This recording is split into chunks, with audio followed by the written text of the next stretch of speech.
Hello, everyone. Welcome to our webinar for today. This webinar is being presented by Clean Energy Group, and the topic for today's webinar is Community Storage, SMUD's Energy Storage Shares Program. And we have an excellent guest speaker with us today, but before I pass it over to him, I'd like to go over a few webinar logistics. All attendees are in listen-only mode, so your webcam and microphone are disabled, as well as the chat function. The raise hand function, we won't be using either today. If you'd like to submit questions and comments, you can do so via the Q&A panel. We'll be saving about 15 minutes at the end to take audience questions, so whenever you think of a question, just pop it in the Q&A box and we'll get to them at the end. Automated captions are also available, and speaker bios will be made available in the chat. And finally, this webinar is being recorded. We will email you a webinar recording within 48 hours, and it will be posted on CEG's website at cleanegroup.org/webinars. And with that, I'd like to pass it over to our host for today, my colleague, Olivia Tim. Thank you, and welcome everyone today to this webinar.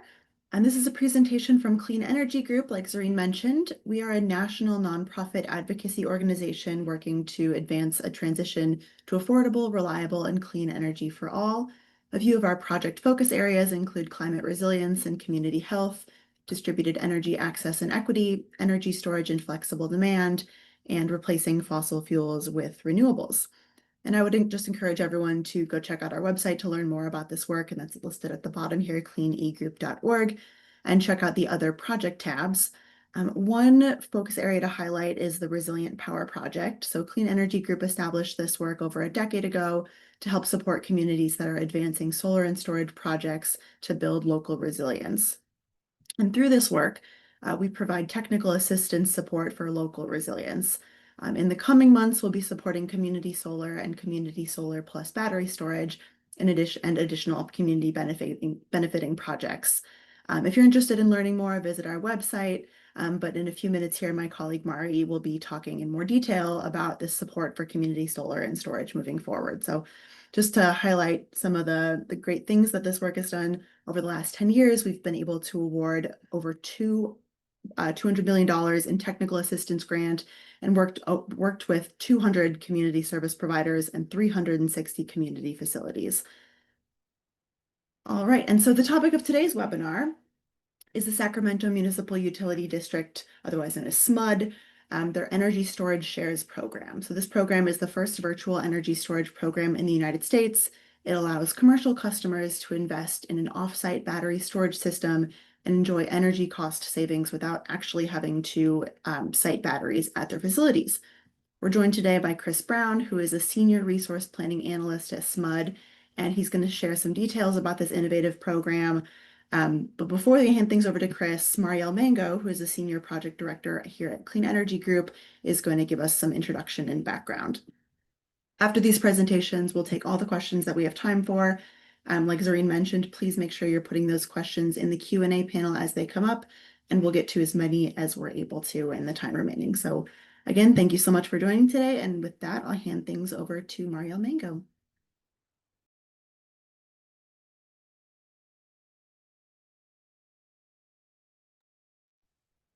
Hi everyone, my name is Marriele Mango. I'm a Senior Project Director at Clean Energy Group.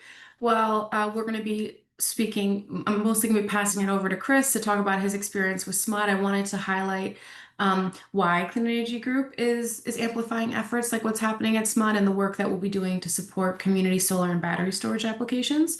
So I have a couple slides just overviewing our role within the Inclusive Prosperity Capital's Community Power Coalition, which is funded through Solar for All. It's a $249 million program through Solar for All that is meant to build community-based solar, community serving solar, and do that through community solar and community solar incorporated with battery storage opportunities. Next slide, please. So I've taken this shot from the IPC website. It's a great way just to see kind of the multiple meaningful benefits that this effort is trying to achieve. Community-owned solar, solar that supports affordable housing residents, resident-owned, equitable workforce development programs, and some rural initiatives as well, which is great. Next slide, please. But what we're really focusing on the Clean Energy Group side of things as a partner in this is the community solar paired with storage opportunity, and really how can you pair battery storage with community solar to improve economic and resilience benefits for low-income and historically marginalized communities that are being served by these projects. Next slide, please. So very briefly, what is community solar and storage? Community solar allows multiple individuals or entities to subscribe to and benefit from a single shared solar energy facility. So if you don't have solar on your own home, but you still want to participate and benefit from the economic benefits of clean energy, you can subscribe to a community solar array. So you see the savings on your utility bill. Typically, what you pay for a subscription is less than what you're saving by being a subscriber. And oftentimes for low-income subscribers, there can be a much lower or no cost for the subscription. And what does it really mean to incorporate battery storage? Clean Energy Group is going to be doing a lot more educational and awareness building webinars, very specific just to this question. What does it look like when you pair battery storage with community solar? But on a high level, you can provide resilience benefits either to an individual facility or to the grid more broadly. It can reduce subscription costs by making the project more economic for the developer and the utility. There's some different pathways we can go there. Next slide, please. So what is the barrier to this type of development? And many barriers, and IPC, this program really focuses on addressing multiple, including financial and economic barriers, access barriers. What I'm focusing on here is what Clean Energy Group's really leading, which is overcoming barriers to solar and battery storage development related to capacity and technical awareness. So as you can see here from a report Clean Energy Group did a couple of years ago, well over basically 2/3 of respondents had either no or very little to some knowledge of solar and battery storage technologies. And when you don't have especially if you're a capacity-strapped community-based organization or multifamily affordable housing provider, having the capacity to really dive into these technologies and understand how they can apply for your facility and for the folks that you serve can be expensive. It can be time-consuming. It's a big commitment. So oftentimes that's like getting your foot in the door with this type of project is the hardest part. Next slide, please. So that's where Clean Energy Group comes in. Clean Energy Group has a program called the Technical Assistance Fund, where we provide technical support to folks, primarily critical community service providers, which can include multifamily affordable housing, first responders, institutions of faith, in advancing solar and battery storage resources in their community. Through the IPC effort, we will be focusing that technical assistance support on projects that are community solar and community solar paired with storage in particular. Next slide, please. So some of the benefits of this is that, really through the Technical Assistance Fund, we're trying to improve the development of clean energy projects that are accessible and affordable to all, that are community-led, community-serving. This includes preliminary technical and financial feasibility analyses. So really understanding through one-on-one tailored support, what does it look like to have either solar and storage at your facility or to develop a community solar project that's community benefiting? What does it mean to pair battery storage with community solar? We're really at CEG trying to support not just the technical advancement of a project, but use it as an opportunity to also build capacity of the organizations and the developers we work with so that they can continue developing these projects long past our partnership. Next slide, please. These are some of the steps to solar and storage development. They're very similar, whether it's behind the meter or residential, in terms of overarching with figuring out the motivation for the project, whether that's resilience, as I have highlighted here, or economic benefits like a subscription or serving the most amount of people. Having a grid services component could be a motivation, really working with folks to identify that. Planning the project, which includes the technical assistance part, really diving into what are the economics of the project that you're trying to develop, what are potential barriers, what's the interconnection, and then securing funding, which is typically finance, although there's some folks that go the route of grants or PPAs or leases, and then finally actually commissioning your project and having it serve the folks that it's supposed to serve. Next slide, please.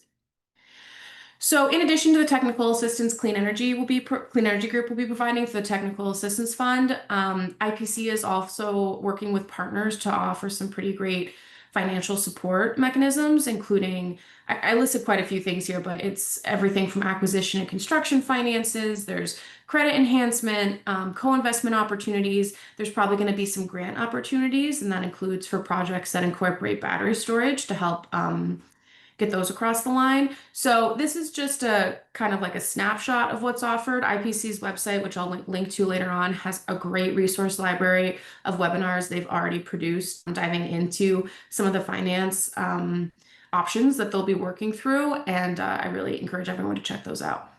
Next slide, please. So if you're interested in participating, if you're thinking there's a site or I think there's community solar that I would love to develop on multifamily affordable housing, or just in general, a community solar project that you know would be community benefiting, community serving, we want to hear from you. So eligible projects serve low-income and disadvantaged communities. They deliver at least 50% of the electricity generated from the system to residential customers within the same utility territory. They deliver at least 50% of the benefits. That includes financial savings, any sort of renewable energy credits, to multiple residential customers, again, in the same utility territory. And for low-income and disadvantaged communities, there's a minimum 20% household savings that needs to be generated through the project. And lastly, projects cannot exceed 5 megawatts. So there's some other, there's BABA compliance, Build America, Buy America compliance, Davis-Bacon, things like that, where we're ensuring that the projects are supporting local manufacturing and local job development as much as possible that are incorporated into this as well. But I just wanted to highlight some of the basic eligibility up front. Next slide, please. So just to end my spiel here, I wanted to highlight a project that Clean Energy Group has supported through our Technical Assistance Fund. This wasn't through the IPC partnership, since that's so recent. This was a couple years ago through just our Technical Assistance Fund offering general support to partners. It's a community solar paired with battery storage project in DC at the Maycroft apartment building. This was led by Jubilee Housing. The battery storage is powered by a solar array on the roof and provides resilience to a community center, hallway, stairwell lighting, really a go-to spot for residents to use in the event of an outage to access heating and cooling, charge outlets to charge phones or medical equipment, refrigeration for food and medication, kind of like a little resilience hub in the actual building, as well as some emergency lighting and things like that. The solar and storage will power the resilience hub for a minimum of 3 days in the event of an outage. But the community solar benefit is the array on top of the building is providing 100 residents with $40 a month in utility savings. So I think this is a really great example of how, and probably the most common example of how community solar has been paired with battery storage, where battery storage provides resilience to an individual critical facility in the event of an outage, and the solar powers it in that instance. But during regular grid operations, which is 90+% of the time in most parts of the country, that community solar is offsetting the provider's bills as well as directly benefiting the residents that live there. So there's a lot of other ways we can look at community solar paired with storage, but this is just a piece of it. And so today's webinar is really meant to be, oh, sorry, Zuri, next slide, please. So lastly, really, in addition to offering technical assistance, Clean Energy Group is really going to be working with our partners at IPC and UNH to the University of New Hampshire to create awareness building materials. We know that folks have a lot of questions about community solar, about battery storage safety, which I highlighted here. And we want to make sure that those resources are available to folks to be able to read. So keep an eye out as those will be coming out from us and our partners. Today's webinar is a great example of highlighting an innovative shared battery storage model led by HUD, and even though SMUD, and even though it's focused on commercial entities, it's really an education building and awareness building opportunity for us to start thinking through what are ways that we can start thinking about battery storage for resilience or economic benefit outside of behind the meter individual facility application. So thank you all for your time. Really looking to hearing from Chris. I've highlighted here Inclusive Prosperity Capital's website where I took a lot of information from. I encourage you to click that and check out to learn more about the effort, including finance, partners. The webinars are great. And then if you're interested in actually applying, we're not quite at the place to provide technical assistance yet, but we are accepting applications because we anticipate that we will be able to soon. So I encourage you to fill out the application linked here, even if you don't know if it's going to be the right fit or if you want to learn more, and I'll get back to you as soon as possible. So if you have any questions, I'll be around at the end, but thank you so much for joining me today, and I'll turn it over to Chris.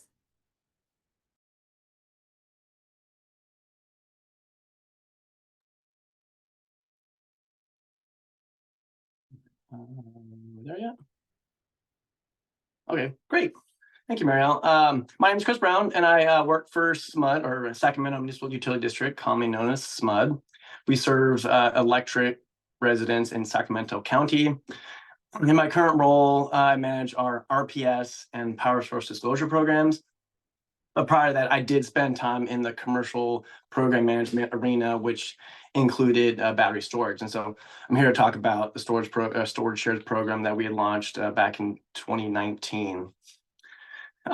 So we'll go next slide, please. For the agenda, we'll go a little over the background of how the program came about. We'll get into the pilot itself, a couple components of that, the participant side, as well as the battery system side, and then talk a little bit about some challenges, lessons learned, and the future for the program. All right. So next slide, please. So first, what is StorageShares? In a nutshell, it's basically a virtual battery storage program that allows commercial and industrial customers to participate in this program with making an upfront payment, and they will purchase capacity or really shares of a utility scale battery that SMUD deploys in a location that is optimized for grid benefits. And they will receive a financial benefit in the form of a bill credit, and that'll go on their own SMUD bill. And they don't have any ownership of the battery. So it makes really a streamlined process for getting the benefits of a battery without actually having to own it. The participants must be on a qualified tariff rate that actually has demand charges, since the premise of it is addressing demand on a bill and not looking at like the energy component of it. We'll get more of that later. It is oh, sorry. I'm not repeating myself. Oh, got it. So the program combines like energy storage and demand charge reduction, as I mentioned. So we've created a solution that gives customers just a straight bill credit without the burden of the ownership of the battery. And later I'll talk about some of the benefits and why that is appealing, or can be appealing to customers.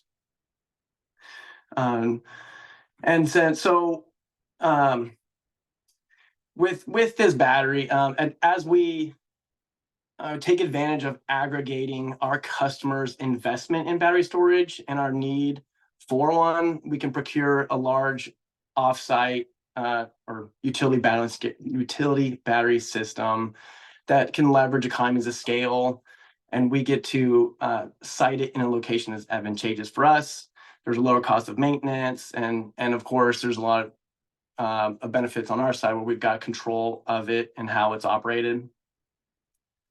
What's important for this is that there's actually got to be a need for the battery, and we have to have customer interest in battery storage to make the two work. Next slide, please.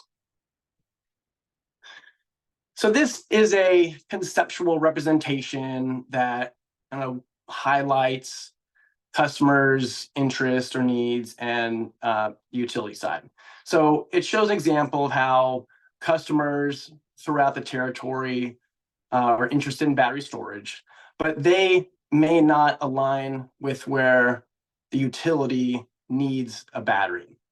So we see, and the orange markers represent individual customers who are interested in battery adoption, and the blue may show where we may need it due to certain constraints on the facilities in the area.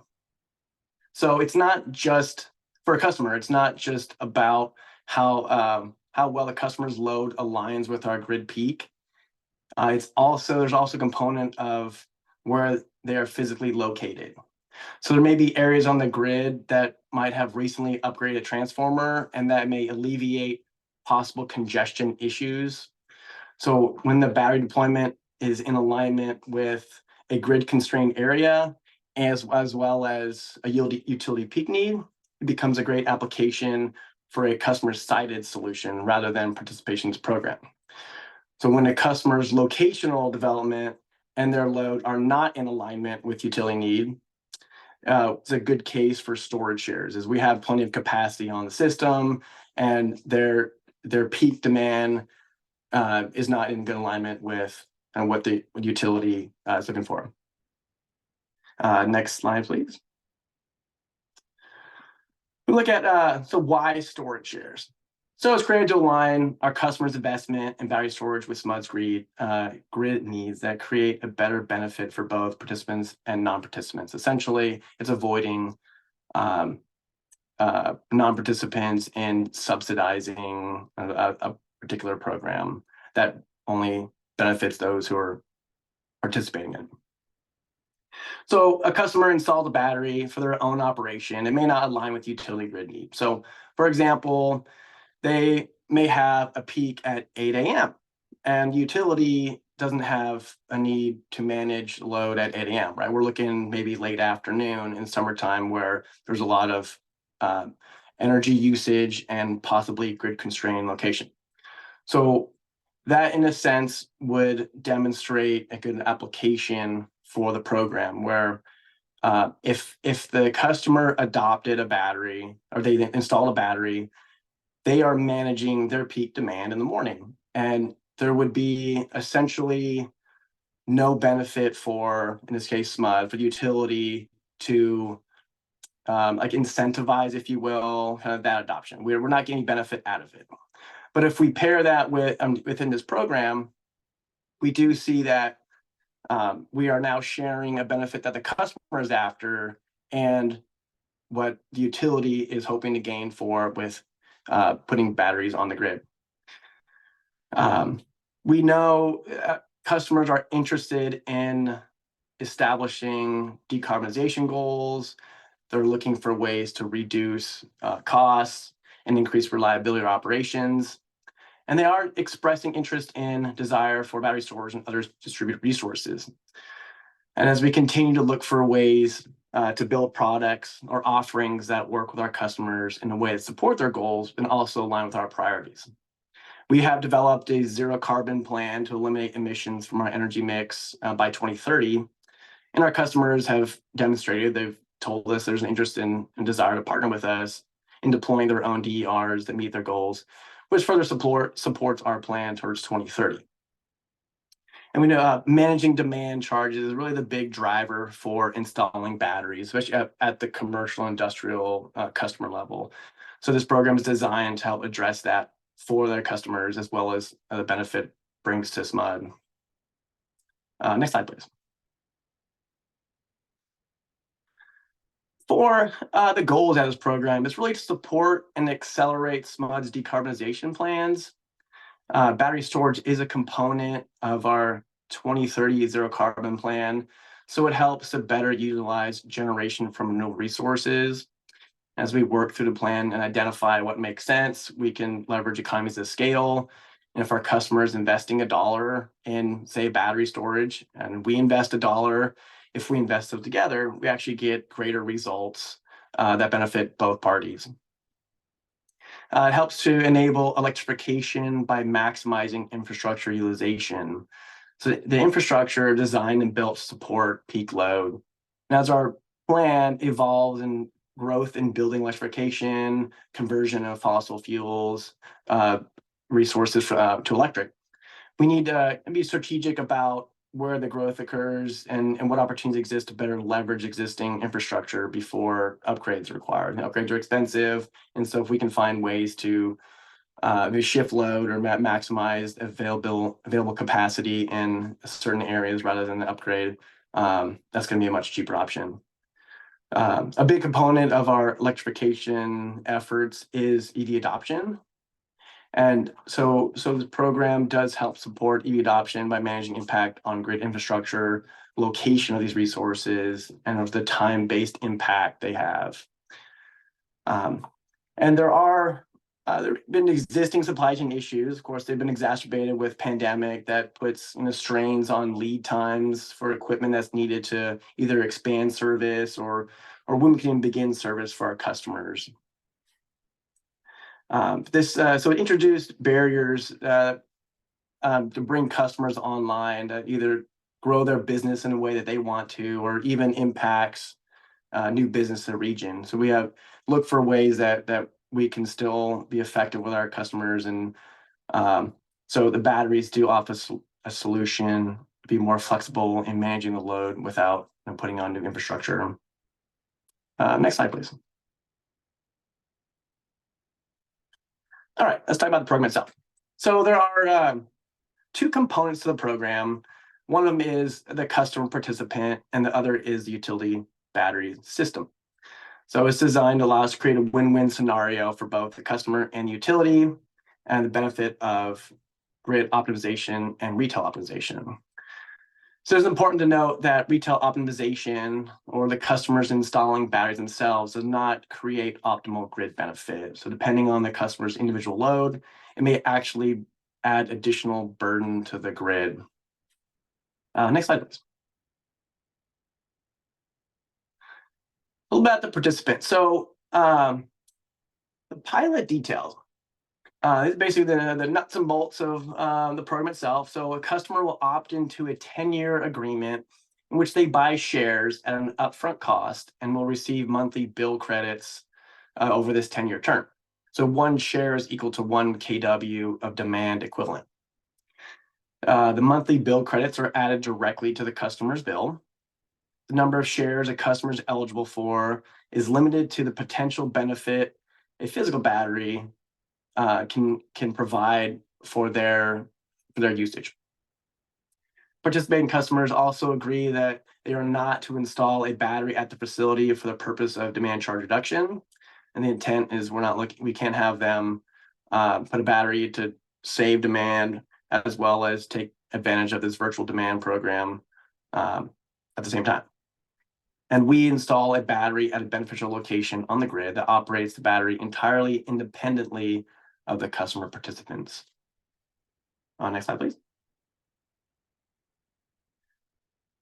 All right, let's go over some of the benefits the customers see. So why is it appealing to customers? There are no maintenance, no operating costs, since the customer does not own the battery. There's no interconnection costs. You have guaranteed performance, and that's something that may be important because the battery does degrade over a year, so you will receive the same benefit in month 1 as you will in the month 12 of the 10th year. And if you move, or as the StorageShares moves with you, stays with the customer, you don't have to install a battery system at your own business location. Since you have no on-site battery, there's no need to worry about operating your battery perfectly each day to avoid setting a new ratchet charge. And if you're not familiar, we charge there's a demand charge, a ratchet essentially, which stays with you for 12 months. And so if you install a battery designed to reduce your peak and you miss one day and it jumps up, say, whatever, a couple hundred kW, then you're now you'll now be charged after the next 12 months. So you don't have to worry about perfect operation of it. And then you'll continue to just receive just one bill from SMUD. So it makes it convenient. You're not dealing with a third party to receive credits or managing paperwork from them. Next slide, please. Okay, who'd be a good candidate for this program? So it offers customers an alternative to the installation of a behind-the-meter system. And these customers are primarily interested in demand charge reduction. So they're not necessarily, so it wouldn't be a good candidate for customers looking for backup power, right? So we're looking for someone who wants to reduce demand charges, which is the biggest component to, I guess, energy or bill savings. You might think energy arbitrage as well, but it does offer some, but it's not to the extent demand charge as well. So the ideal load customer would typically have a low load factor and a high demand charge. And so the load factor is really what your actual energy use is versus the peak demand over a given time. So a low load factor customer will have high peaks compared to the energy consumed in that period. One example would be, say, an EV charging site. There's relatively low usage ongoing until a customer plugs in, you have a big spike. And so that battery can take advantage of shifting that load to other parts of the day. The high load factor customers, they're not ruled out, but they're less likely to have a shape conducive to participating. So a data center, for example, is a customer that would have a high load factor, right? Their load stays relatively consistent. So there's either long swooping peaks or there's not much of an opportunity to reduce a peak by a substantial amount. And the customers in locations with low grid needs are good candidates as well. As I had mentioned a little earlier, so if they're installing a battery in a high grid need, we're actually more interested in them installing the battery to help with possible congestion issues. And we might work with them to see like if there's a way to operate their battery in a manner that could help with the constraint we may have in that area. But the customers in low grid needs are make a good case for StorageShares, as we're not seeing congestion issues. It's not designed for customers seeking battery storage for backup power, as it provides the customer benefit through a virtual demand reduction and no ties to the physical system. So it does give us the opportunity to talk about other program offers as such as energy efficiency that can create additional value for our customer. So when our energy advisor, energy specialists go out and talk to customers, we may not be focused on one program. There's opportunities for additional programs that we can speak to our customers about that could be a good fit. Next slide, please. We do like to do some education with the customer. They may be fluent in battery storage, or they may have limited knowledge, and like to help them understand, make sure they understand kind of what the program is and what battery storage can do for them. One of the first things, of course, is understanding their motivation or their interest in battery storage. If their primary driver is to reduce demand charges, we can see a good candidate. But if they want backup power or their parent solar or energy arbitrage, we then want to make sure that they understand that it may not have the bigger benefit to participating in a program like StorageShares. So if we do need to educate them, we walk through their options for the program itself, as well as incentives that are available, and make sure they understand costs and benefits through that. I know I'll talk a little bit later on the evaluation, but we do have some information around like third-party pricings that we'd like to offer them. So we give them a sense as to like what they can expect for how much the project might be if they were to go out and chase some bids. We're looking for customers who are serious about installing a battery system for demand charge reduction.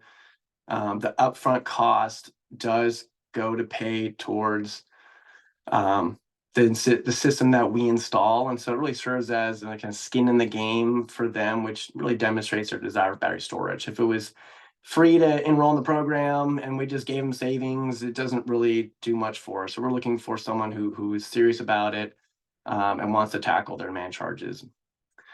And after some discussion with the customer, we're able to assess how the program aligns with them and if there's a good need for or a good desire for battery storage. And so then if StorageShares is a good fit, we move on to the next step of qualifying them in the program. Next page, please. So that'd be the evaluation process. So for this evaluation, we start by collecting 12 months of 15-minute interval data, and we load it into a battery sizing tool we created. The tool determines the appropriate size battery for the customer based on their load shape and what a physical battery is capable of shedding for that load shape.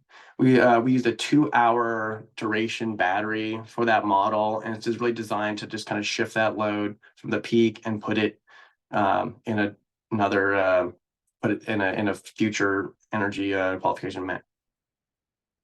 We have several criteria for this qualification process, which is the 2-hour duration to simulate the load reduction potential. We do cap the number of shares the customer is eligible for to 50% of their peak demand. We also put a minimum number of shares a customer is eligible for on the low end as well.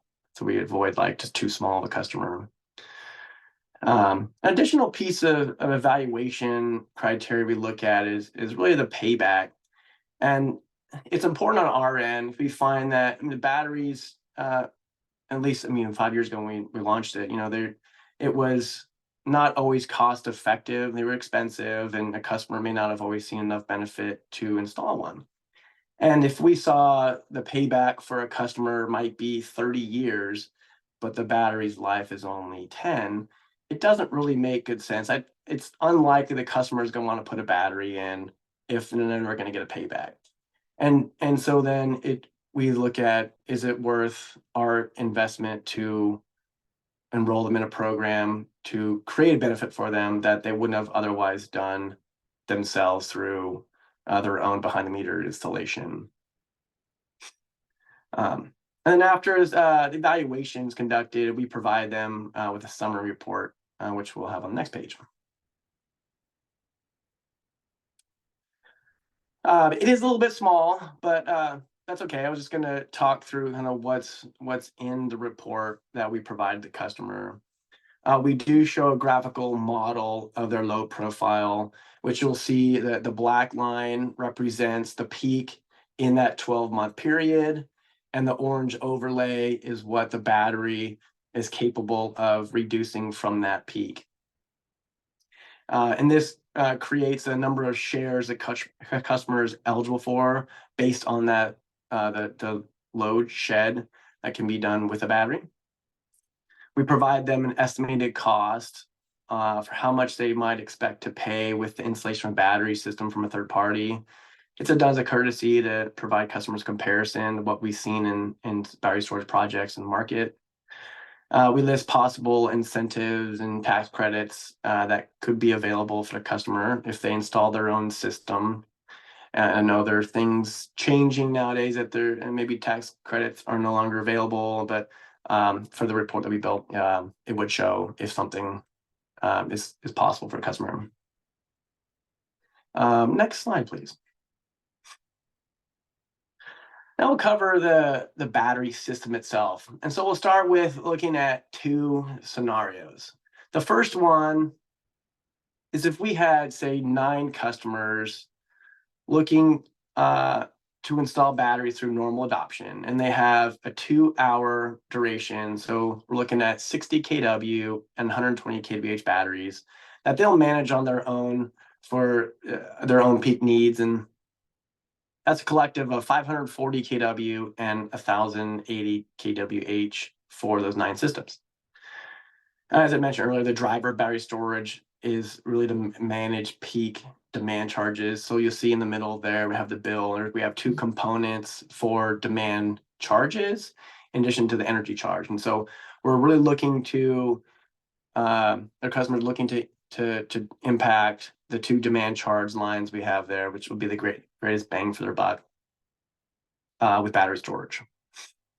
The second scenario is a utility-driven model. So we install a 200 kW and 400 kWh battery that is owned and operated by the utility.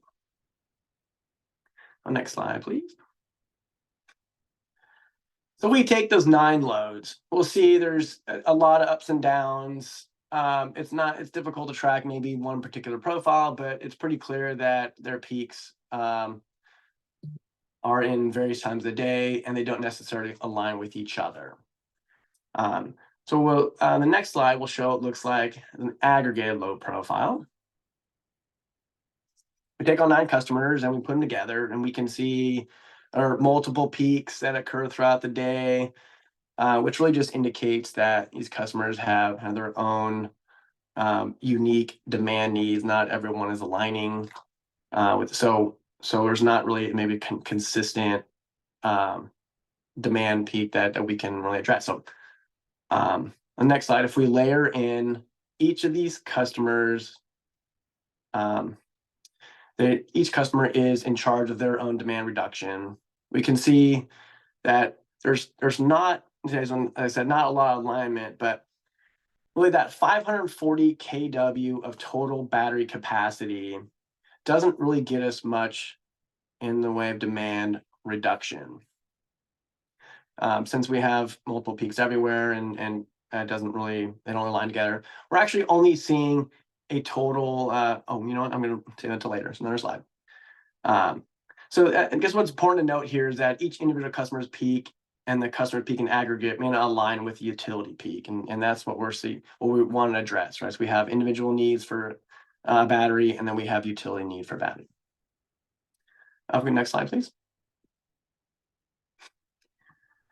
If we take that 200 kW utility control battery and overlay it on those 9 customers' aggregated load, we see a much greater benefit to demand charge reduction.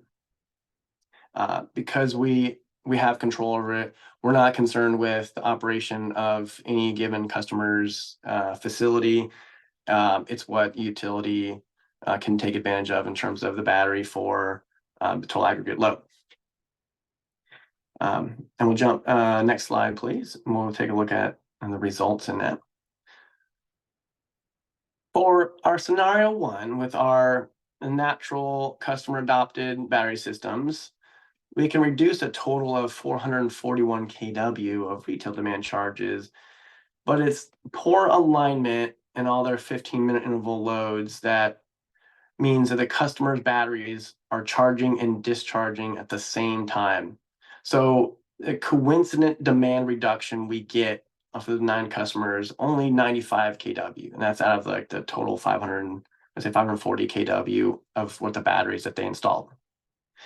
Looking at the utility control battery, the system is less than half the size, at 200 kW, but we saw a benefit of 198 kW in its peak reduction. But in addition to that, it also adds more predictable load with the ability to dispatch energy based on bulk or feeder demand events. So it's clear that when we have control of it, we get greater benefit. We also have more visibility and more control over how things are operated.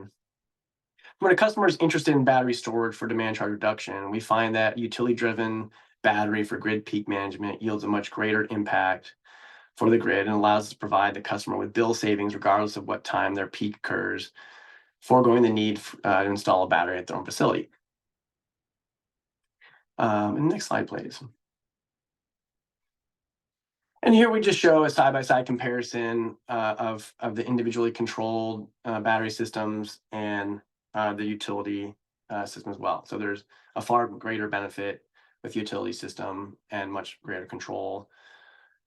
In addition to that, so when the battery if it's not needed for infrastructure support, it can also be used to support large energy operations such as like EDAM or AIM, which cannot be offered by the individual customer batteries.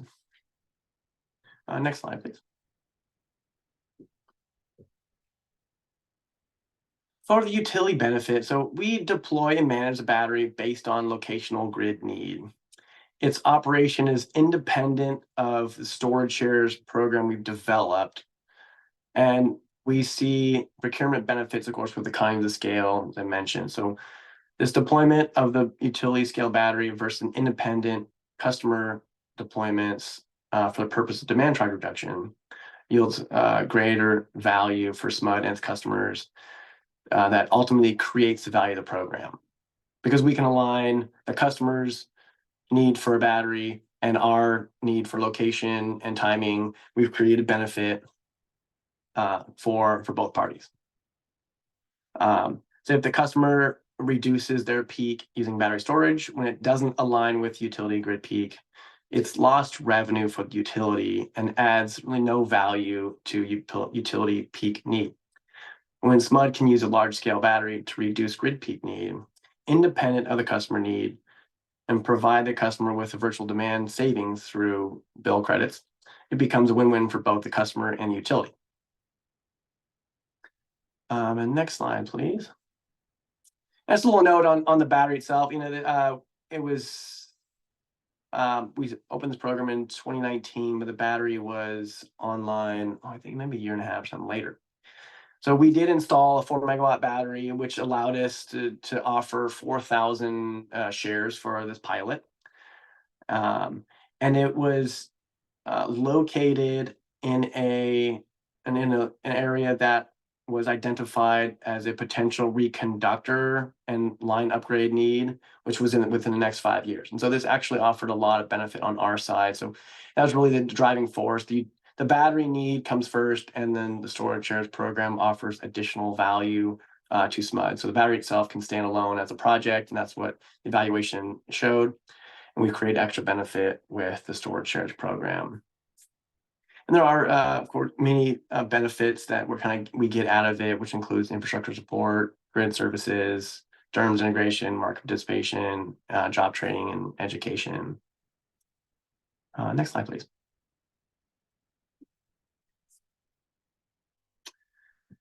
On some of the challenges and lessons learned. So we launched it shortly before the pandemic, and we watched that it really changed the way companies utilize buildings and infrastructure.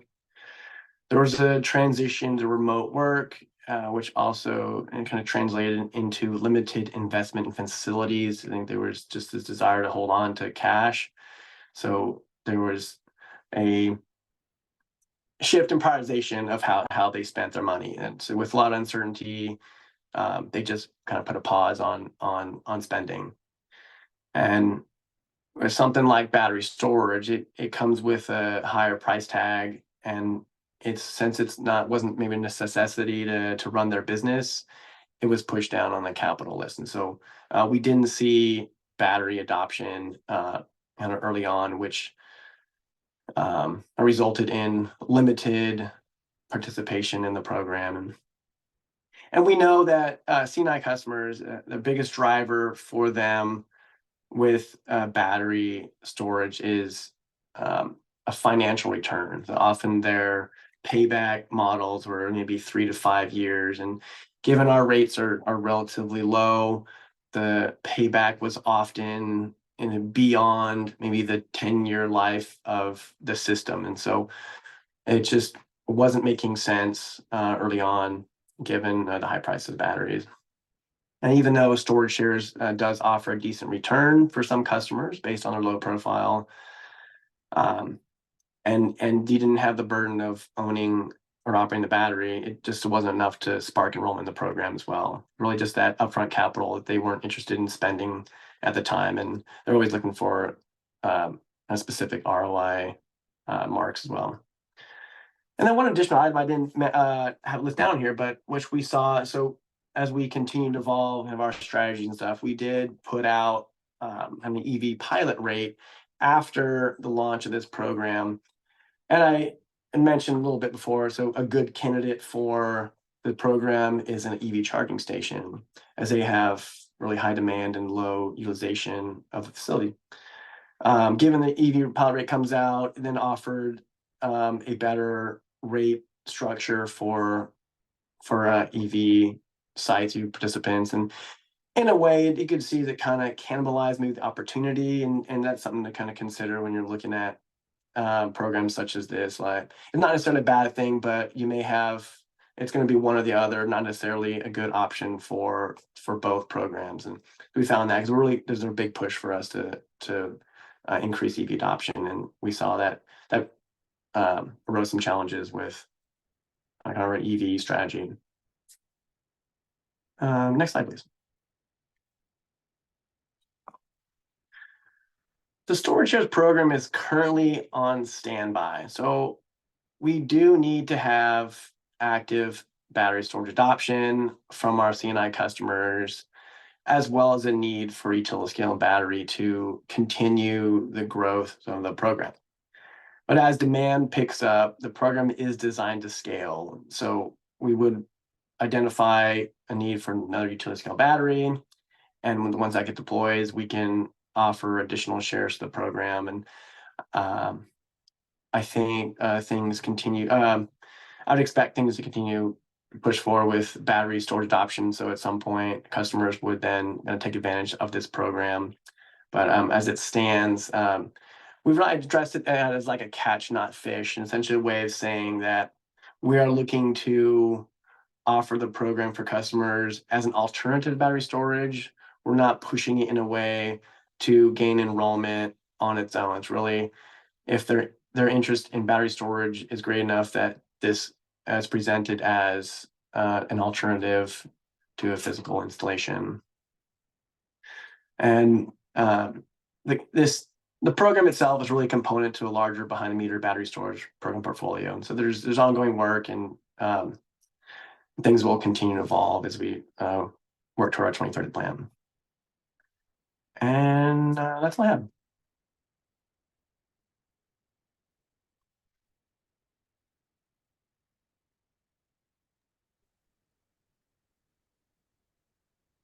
That was a great presentation, and we have time for a handful of questions here.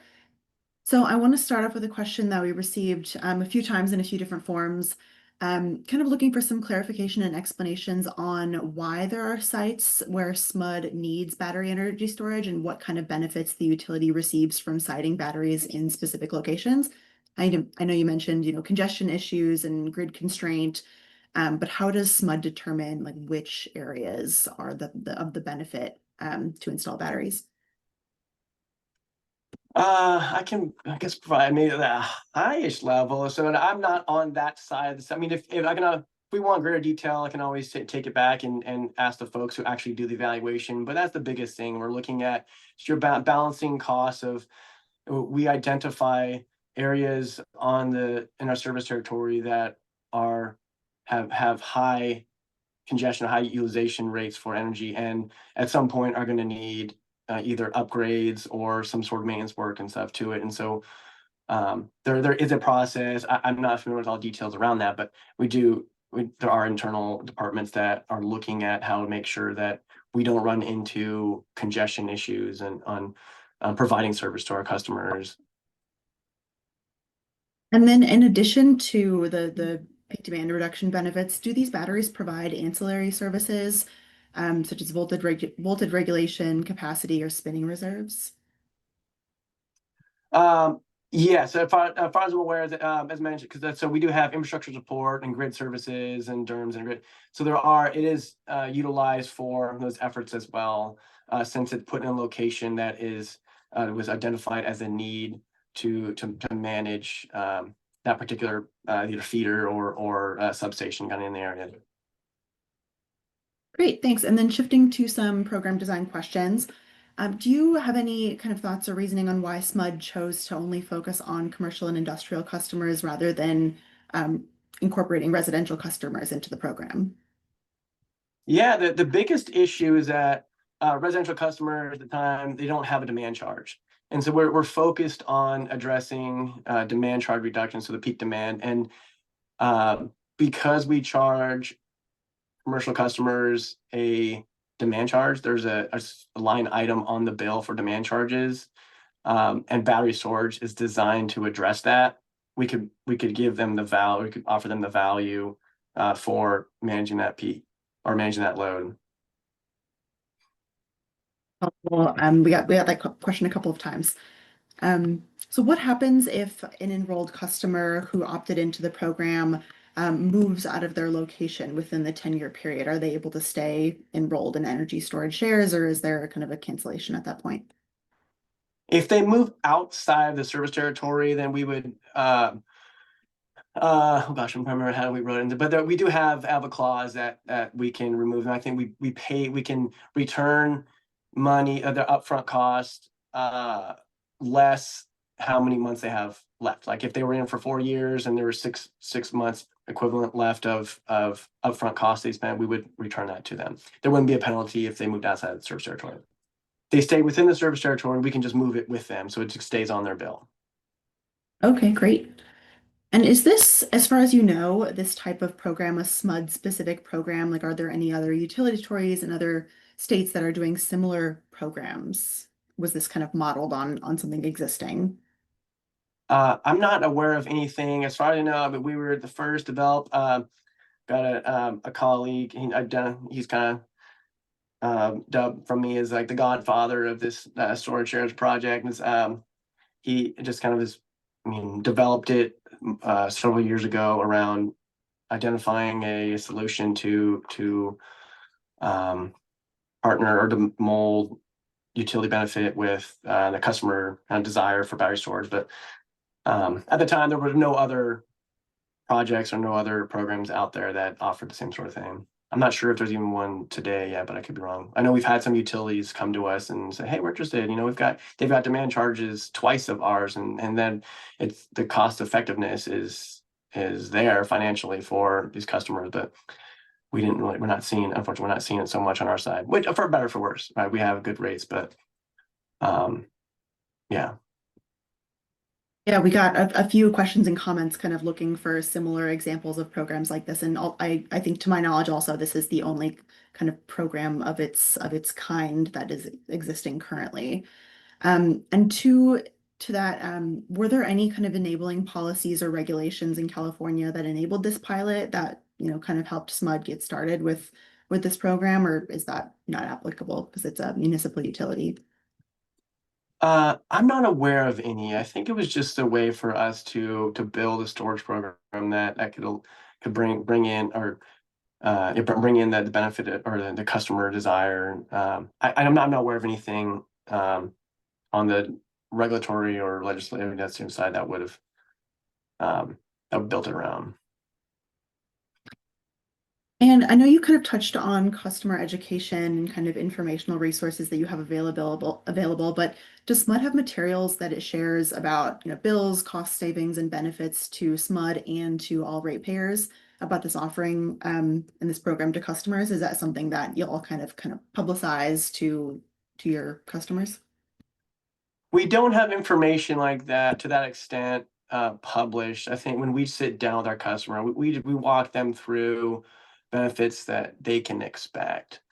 Because the model, the report shows what kind of kW reduction is possible based on their load profile, and based on their specific rate. So we do it based on different TOU rate classes that we have, and so everybody's demand charges might be a little different, and kind of what that benefit looks like. But it's not a bigger kind of encompassing thing and that we offer the customers. Yeah, thanks. That's helpful. I think some other folks had asked about looking for specific examples of a customer's upfront payments and projected demand charge savings, but since there are different rate classes, it's hard to give like a specific, one size fits all for this type of program. So that is helpful. We had a question about if this program has reduced SMUD's need for new generating capacity, and if so, can you quantify that reduction if there has been one? I don't have specifics on the feeder where it was located. It was selected because there was a need. I don't have the numbers. I mean, if it's something specific, I could see if I can track that stuff down. But it's only a 4 MW battery. It's on the smaller side of things, and so it was really just a test of the application, and offers a lot of education information on our side for how we can integrate the battery into the system and all the infrastructure support it offers. But unfortunately, I don't have any specifics around details of that specific location. But it was selected because it was identified as a benefit. So we are using it to manage the load, so we can prevent having to upgrade the system as the battery is able to do for us. About at our time here, and I want to respect everyone's, I'm sure, very busy days. But I just wanted to let folks know, I think, Chris, you had your contact information up on the screen earlier, and just wanted to let folks know that if you did have kind of really specific follow-up questions, I know we didn't get to everyone's question, You can, reach out to Chris directly or reach out to us at Clean Energy Group and we can pass that information along. So I just want to thank you again, Chris, for your time today and all of this really fantastic information. I'm going to pass things back over to Zareen to close us out. Thank you, everyone.